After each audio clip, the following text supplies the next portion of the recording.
Bonsoir mes frères et sœurs en Christ, j'espère que vous allez bien. C'est votre frère Philippe qui veut vous parler de la part de Dieu. C'est très important de tenir de tels genres de sujets.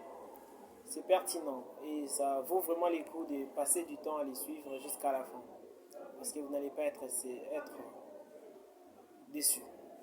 Alors, la chose c'est quoi? Dans les églises aujourd'hui, la Bible, nous avons la Bible ainsi que d'autres livres qui représentent la science, donc la connaissance, l'ensemble des savoirs. Le problème, c'est que la Bible, c'est la pensée de Dieu, et que dans les autres livres, ce n'est non plus la pensée de Dieu, mais c'est la pensée de l'homme.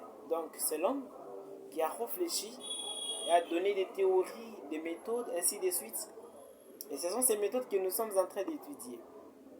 Par contre, dans la Bible, on voit la pensée de Dieu qui nous est exposée. Dans la Bible, il y a la pensée de Dieu. Les problèmes qui nous arrivent aujourd'hui, c'est quoi? Dans cette Bible qui est écrite selon la pensée de Dieu et non pas la nôtre, nous voulons la comprendre avec nos pensées à nous. C'est ça la source, l'origine des fausses interprétations de la Bible. Aujourd'hui, la Bible, je dois vous informer que c'est le livre le plus vendu au monde, mais c'est aussi les livres les moins mal compris au monde. Beaucoup lisent la Bible, mais très peu seulement la comprennent. Avoir lu toute la Bible et ne plus n'avoir rien compris là-dessus, ça ne vaut rien du tout.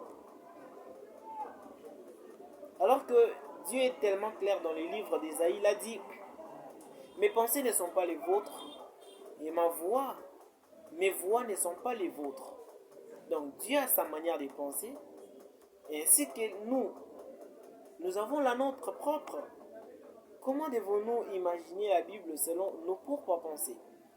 Alors, c'est quoi les problèmes au juste? Comme par exemple dans la Bible, quand on parle du feu.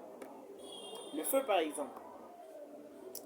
Il y a des contextes dans lesquels la Bible, dans certains contenus de la Bible, on parle du feu. Nous on comprend très mal.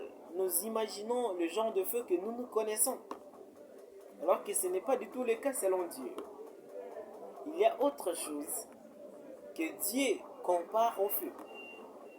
Ce n'est non plus la seule chose que nous connaissons du feu qui est réellement la même pour Dieu. Absolument pas. Dieu a pour lui ce qu'il appelle feu. Et ce n'est pas forcément ce que nous connaissons. Par exemple, quand Dieu dit la lumière, on doit devoir nous poser des questions. Comment sommes-nous la lumière? Ça signifie quoi au juste être la lumière? Est-ce que nous marchons avec des ampoules? Est-ce que nous devenons des poteaux éclairants quand nous croyons en Jésus? Absolument pas. Nous comprenons très mal. Quand on dit nous sommes la lumière, par exemple, il y a des gens qui ont dit: vous allez éclairer vos familles dans les ténèbres, les sorciers ne vous verront plus, les agents du monde des ténèbres, vous allez éclairer de toutes les pauvretés, ainsi de suite. Les gens ont dit ce qu'ils ont voulu dire par rapport à leur compréhension personnelle, bien sûr. Alors que Dieu a sa propre manière de penser. Dieu a sa manière de dire, de parler. Et alors, c'est quoi les conseils selon moi? C'est de nous conformer. Nous conformer à lire la Bible selon la pensée de Dieu. À la comprendre selon la pensée de Dieu. Et cela va nous épargner de toutes les fausses interprétations. Par-ci, par-là, vous allez entendre les gens dire la révélation, le réma, ainsi de suite. Non, ça ne vaut pas le coup apparemment. Tout ça, ce sont des pensées des hommes. Ils dorment, ils se réveillent, ils disent: Dieu m'a révélé. Dieu vous a révélé. Dieu a donné toutes les révélations dans la Bible. Arrêtons de mentir aux gens. Merci beaucoup, soyez bénis.